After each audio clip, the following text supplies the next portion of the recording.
Di dalam ruangan luas milik kepala keluarga Saputra, dua orang pria, ayah dan anak itu telah terduduk di sofa saling berhadapan. Selama beberapa menit mereka masih terdiam menciptakan suasana hening ketegangan. "Ada apa, Egi? Sampai pagi buta datang ke kamar ayah begini. Apa yang hendak kau bicarakan?" Saputra memulai obrolan.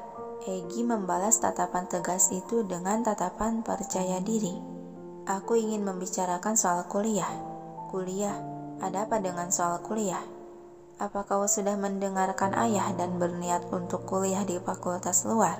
tanya Saputra terdengar serius. Kepala Egi menggeleng tipis sebagai jawaban tidak. "Aku hanya ingin kuliah di kampus yang berseberangan dengan kampus Anissa." Mendengar penuturan tersebut, Saputra tampak mengusap dagu dengan jemari tangan serta mengangguk kecil, merasa aneh akan permintaan anaknya itu. "Apa yang membuatmu ingin melanjutkan pendidikan di kampus itu?" Sejenak Egi terdiam, hanya melemparkan tatapan serius tersirat keinginan mendalam. Dan ayah Saputra yang seakan mengerti akan tatapan mata tersebut dibuat terkekeh pelan. "Memang baik kau tidak mau dipisahkan dengan istrimu. Tapi alangkah baiknya kau pikirkan kembali akan keputusanmu. Ayah akan tunggu sampai waktunya tiba." Senyuman tipis terbersit di sudut bibir Egi. Ayah, dan ada satu permintaan lagi." Alis Saputra sedikit terangkat sebelah menatap penasaran. "Apa itu? Katakanlah." "Aku dan istriku akan pindah rumah," ucap Egi yang sontak membuat Saputra tertegun terkejut. "Pindah?" yang dibalas anggukan mantap dari si Egi. "Apa alasannya kau ingin pindah dari rumah?" Pandangan mata Egi sejenak teralihkan ke arah lain sebelum berbicara dengan yakin. "Aku ingin rumah tanggaku hidup mandiri." Seperkian detik keheningan membentang di antara keduanya. Saputra tampak berpikir menimang-nimang permintaan sang anaknya. Dia menatap lelaki remaja di hadapan yang terlihat percaya diri itu hingga membuatnya menghembuskan napas panjang. "Baiklah, jika itu mau kalian, ayah akan siapkan rumah serta beberapa pelayan untuk kalian tinggal. Kau beritahu saja si Alex jenis rumah seperti." "Tidak perlu, kita akan tinggal di rumah yang aku beli sendiri," serobot Egi memotong ucapan. Saputra menatap dalam diam yang lagi-lagi mendesah pelan. "Rumah seperti apa yang kau beli dari pengumpulan uang saku yang tak seberapa nilainya itu?" "Ayah," terjeda Egi menatap serius dan tegas. "Untuk sekarang memang aku belum bisa membelikan istriku rumah sebesar kediaman ini. Tapi setidaknya aku masih bisa memberikan tempat tinggal yang layak dari hasil kerjaku sendiri." Senyuman kepuasan dan kebanggaan terulas di bibir Saputra seraya menepuk bahu anaknya. "Baguslah, kau mulai dewasa. Jadi kapan kalian akan pindah?" "Sesegera mungkin setelah aku memberitahukannya pada Anissa." Jadi ayah yang pertama yang tahu soal ini." Egi mengangguk mengiyakan, kemudian dia melirik jam yang melekat di pergelangan tangan. "Ayah, Anissa pasti telah lama menunggu di meja makan," ucap dia memberi kode. "Oh, kau benar. Kalau gitu kau duluan saja. Masih ada urusan yang harus ayah selesaikan, nanti setelahnya ayah akan menyusul." Tersadar Saputra akan isyarat tersebut. "Baiklah." Lalu lelaki remaja itu pun beranjak dari duduknya berjalan menuju pintu keluar kamar. "Egi." Langkah kaki Egi yang sudah berada dekat pintu terhenti. Dia menoleh. "Iya, ayah. Kau kan masih anak sekolahan dan pendidikanmu masih panjang, begitu pula Anissa. Masih dalam pendidikan mengejar karir. Alangkah baiknya kalian bisa menjaga keinginan dahulu untuk memiliki momongan." Mendengar hal itu seketika Egi tertegun. Dia melirik lelaki di ujung sana dan menghembuskan napas pelan. "Soal itu, ayah tak perlu khawatir." Senyuman tersirat makna di dalamnya terbersit di bibir Saputra. "Baguslah, ini demi kebaikan kalian."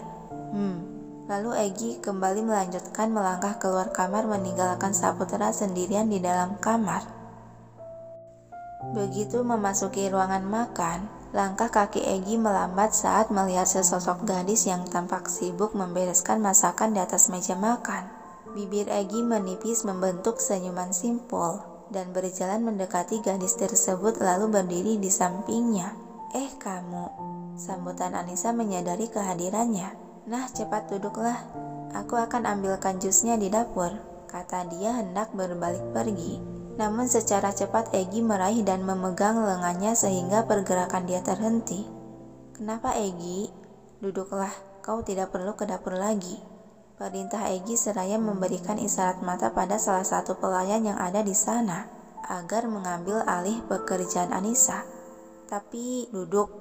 Suara tegas sedikit menyentak dari Egi membuat Anissa terdiam seketika.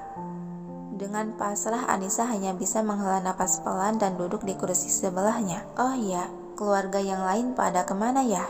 Kok belum pada muncul? Padahal kan udah jam segini. Heran dia celingokan melihat ke arah pintu masuk ruangan makan. Tak perlu menunggu mereka, aku sudah lapar. Anissa beralih menoleh ke lelaki di sebelahnya.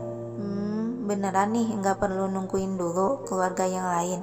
Ambilkan makananku, pinta Egi. Baiklah. Tangan Anissa mulai bergerak mengambilkan menu yang dimasak sendiri.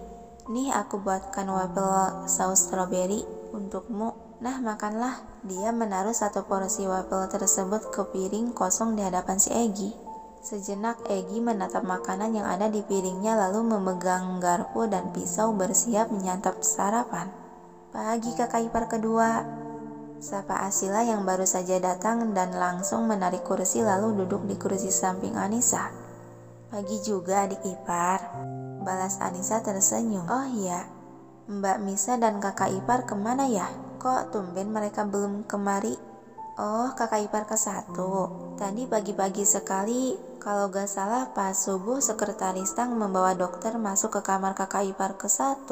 Jadi mungkin sekarang kakak ipar lagi diperiksa sama tuh dokter. Penuturan Anissa sembari mengambil menu sarapan, yang seketika kedua mata Anissa membulat terkejut. Periksa dokter? Asila mengangguk mengiyakan. Iya kakak ipar kedua. Mbak Misa sakit apa? Semalam kan masih baik-baik saja. Tidak, aku harus melihatnya. Panik Anissa bangkit berdiri dan hendak melangkah namun secepat kilat Egi mencekal lengannya. Hei, tenanglah. Anissa menoleh. Aku tidak bisa tenang sebelum melihatnya. Duduklah. Perintah Egi menekan lengan sang istri. Tapi duduk.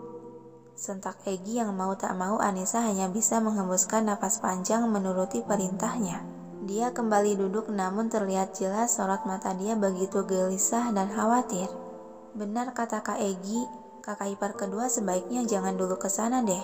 Soalnya percuma, tadi saja Sila dilarang masuk sama Kak Arga. Lagian kelihatannya juga kakak ipar ke-1 bukan sakit deh. Mungkin hanya check up kandungan saja.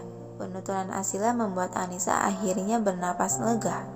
Syukurlah, kau dengarkan. Jadi sebaiknya kau sarapan dulu, baru setelahnya kau bisa memastikannya langsung, kata Egi. Iya, jawab Anissa mengangguk lemah. Semoga saja benar, hanya check up kandungan dan bukan hal serius. Sementara di kamar pasangan suami istri yaitu Arga dan Romisa, di dalam ruangan tersebut terdapat 3 orang yang masing-masing terduduk di sekitar ranjang. Dengan seorang wanita berjas putih kedokteran yang tampaknya sedang melakukan pemeriksaan pada ibu hamil yang terduduk di atas kasur. Maaf Nona, sebentar. Permisi dokter itu sebelum menyingkap rok gaun Misa untuk memeriksa keadaan kaki yang terlihat membengkak besar. Apa ini sakit Nona? Tanya dokter tersebut menyentuh betis yang membengkak. Misa menggelengkan kepala sebagai jawaban tidak. Hanya terasa kaku dan berat saja kok dok. Jadi apa masalahnya? Katakanlah. Pinta Arga mulai tak sabaran ingin mendengar penyebab kaki dan tangan sang istri yang membesar membengkak. Dokter Melati menghembuskan napas pelan seraya melepaskan stetoskop dari telinga. Dia menatap pasangan suami istri di hadapan secara bergantian. Sepertinya Nona mengalami edema perifer. Mendengar kata asing di telinga, alis Misa berkerut heran. Edema perifer? Apa itu dok? Apakah bahaya untuk saya dan janin dalam kandungan? Wanita berjas kedokteran itu beralih menatap Romisa kemudian tersenyum. Edema perifer itu adalah kondisi yang dimana terjadinya pembengkakan pada kaki, lengan, dan tangan. Seperti yang saat ini Nona tengah mengalaminya. Tapi tenang saja, hal ini tidak akan membahayakan Nona juga janin dalam kandungan. Karena setelah saya memeriksa kondisi tubuh Nona, alhamdulillah semuanya dalam keadaan normal. Apakah ada faktor penyebab dari hal ini? Arga yang masih belum puas akan jawaban tersebut, kembali mengajukan pertanyaan. Sebenarnya banyak faktor penyebab kondisi ini bisa terjadi pada ibu hamil. Dan salah satu penyebabnya adalah karena meningkatnya volume darah dan cairan di dalam tubuh si ibu hamil. Selain itu juga penyebab lainnya dikarenakan rahim yang bertambah besar, menekan pembuluh darah sehingga mengganggu aliran darah balik ke jantung. Jadi hal ini merupakan hal normal terjadi pada ibu hamil. Dan setelah saya periksa kondisi Nona juga, saya bisa pastikan jika kondisi Nona Romisa akan baik-baik saja Tuan. Jadi Anda tidak perlu khawatir. Jelas dokter melatih lagi, membuat pasangan suami istri itu bernapas lega. Kalau begitu, bagaimana cara mengatasi kondisi ini agar normal kembali, Dok? Jujur, saya merasa terganggu akan kondisi seperti ini. Untuk itu, Nona bisa melakukan aktivitas fisik yang ringan secara rutin, seperti jalan santai di pagi hari dan renang misalnya. Untuk bagian kaki dan tangan Nona yang bengkak ini, lakukanlah pijatan secara teratur, lalu jangan lupa untuk dikompres dengan air dingin. Dan juga Nona ketika ingin tiduran atau duduk, usahakan untuk angkat kedua kaki Nona pada bantal dengan posisi kaki lebih tinggi. Itu yang saya sarankan. Romisa mengangguk paham, kemudian tersenyum melirik Arga yang tampak mengkerutkan alis. Ada apa sayang? Kenapa kamu terlihat bingung? Arga menoleh dan menggelengkan kepala. Tidak ada, lanjutkan. Hingga dalam beberapa menitan terjadilah perbincangan antara Misa dan wanita berjas kedokteran itu. Sampai setengah jam telah berlalu, kini di kamar tersebut hanya menyisakan 2 orang, yaitu Arga dan Romisa. Arga melangkah menuju meja nakas dan menekan tombol yang ada di intercom untuk menghubungi pihak pengurus rumah. Bian, siapkan kompresan es. Juga katakan pada Tang dan pengawal istriku untuk jangan dulu masuk ke kamar.